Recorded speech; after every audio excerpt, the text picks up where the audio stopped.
पाकिस्तान के रियासती और दिफाई इदारों के खिलाफ भारत के बेबुनियाद और झूठे इल्ज़ामात आलमी सतह पर एक बार फिर बेनकाब हो गए हैं। कैनेडियन हुक्काम ने करीमा बलोच कत्ल को गैर मुजरमाना करार देते हुए पाकिस्तान के खिलाफ भारतीय प्रोपेगेंडे को बेनकाब कर दिया है।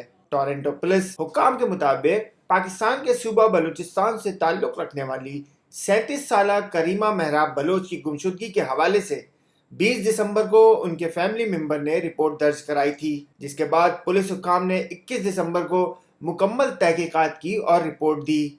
उन्हें करीमा बलोच की लाश मिली है, इन्हें कत्ल नहीं किया गया, इनकी मौत गैर मुजरमाना मौत है और इस हवाले से जितनी भी अफवाहें गर्दिश कर रही हैं वो गलत हैं। हुक्काम ने बताया कि इनकी मौत से मुताल्लिक मजीद तफसीलात मख्फी रखी गई हैं।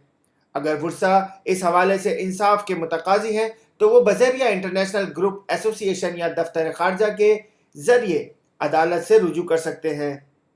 टोरंटो पुलिस ने सानिया पर इजहार अफसोस और लवाहिकीन से हमदर्दी का इजहार भी किया है।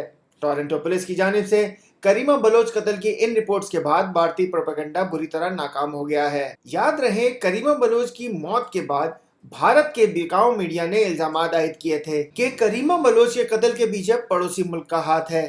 ताहम कनाडा हुक्काम की जानिब से जारी की गई रिपोर्ट के बाद भारत को सांप सूंघ गया है। Online digital TV, Islamabad.